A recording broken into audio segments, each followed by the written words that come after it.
بڑا دکھ ہوتا ہے کہ جب حضور کے نام پر لوگ خرافات کرتے ہیں.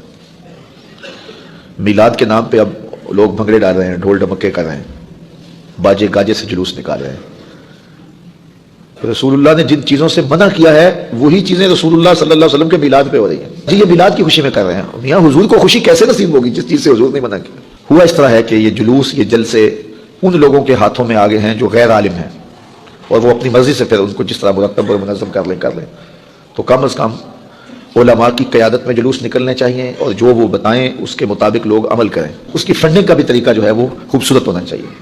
آپ مخیر حضرات سے، اہل محبت سے فنڈنگ کریں، اور یہ خوشی کے سودے ہیں. ہمارے اوپر واجب نہیں ہے کہ ہم نے اتنا زیادہ ہی کرنا ہے، جتنا ہو سکتا ہے آپ سے اتنا کر لو. یہ گلیوں کے اندر رسیاں باندھ کر کے ناکے لگا لینا، اور پھر اگر کوئی نہ دے تو اس کو ملامت کرنا اور جو ہے وہ اس کی تذلیل کرنا، تو یہ کہاں لکھا ہے؟ کیا یہ رسول کریم کی تعلیمات ہیں؟ یہ خود ساختہ مزاج ہے قوم کا. تو خدا را اس پہ غور کریں، اس پہ تدبر کریں، اور اپنی محافل کو بھی اس موسم میں مرتب کریں، مجالس کو بھی مرتب کریں، اور جلوس جو گلی گلی نکلیں گے ان کو بھی مرتب کریں، ان کو بھی منظم کریں، اور درود و سلام کے ماحول میں حضور کا میلاد منائیں. ہم جب چھوٹے ہوتے تھے تو ہم دیکھتے تھے کہ جلوس کے ساتھ لوگ درود پڑھ رہے ہوتے تھے اور رو رہے ہوتے تھے. اب جو ہے وہ مزاج لوگوں کا آہستہ آہستہ بدل رہا ہے، مرور زمانہ کے ساتھ بہت کچھ بدل گیا ہے.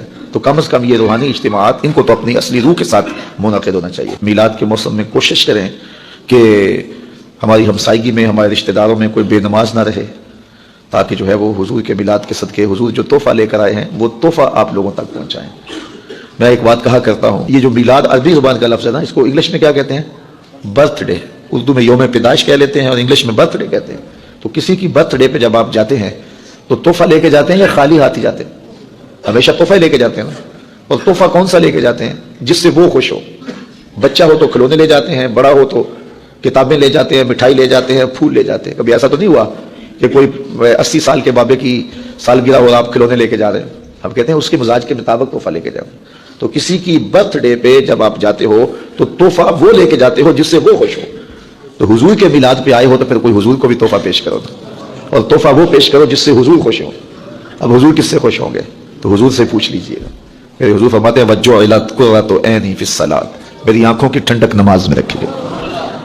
اگر محفل میلاد میں ہم عزم کر لیں کہ ہم نماز نہیں چھوڑیں گے، 5 گانا نماز شعار زندگی بنائیں گے، اپنے رشتہ داروں میں، اعزاء و اقربا میں، اہل خانہ میں اس زور سے تبلیغ کریں گے کہ وہ نماز کے خوگر بن جائیں گے، تو آمنہ کے لال کتنے راضی ہوں گے. تو یہ تحفے پیش کرو حضور کی بارگاہ میں. دوسری بات یہ بھی عرض کرنا چاہوں گا کہ میلاد کا موسم ہو اور ہمارے گھر کی چھت پر چراغاں ہوا ہو، لیکن ہماری گلی کے اندر لوگ بھوکے سو رہے ہوں، تو کیا آمنہ کا لال راضی ہوگا؟ ایسا کرے، اپنے رشتہ داروں اور اپنے اہل محلہ کے غرباء کی فہرست بنائیں، اور اس فہرست کو مد نظر رکھیں اور اپنی گنجائش دیکھیں. 10 لوگ ہیں آپ کی گلی میں، محلے میں، رشتہ داروں میں، 15 لوگ ہیں، 20 لوگ ہیں، تو پھر آپ میلاد کا تحفہ ان کے لیے تیار کریں. ان کی ضرورت کے مطابق دالیں لے لیں، آٹا لے لیں، چاول لے لیں، اور کچھ چیزیں لے لیں، بچوں کی چوڑیاں لے لیں، کپڑے لے لیں، اور اس شاپر میں ڈالیں، اور ساتھ عید میلاد النبی مبارک لکھیں، اور رات کی تاریکی میں ان کے گھر دے آئیں. میلاد والا رسول بڑا ہی خوش ہوگا. ایسے بھی میلاد مناؤ، دکھیوں کے کام آؤ، غریبوں کے کام آؤ.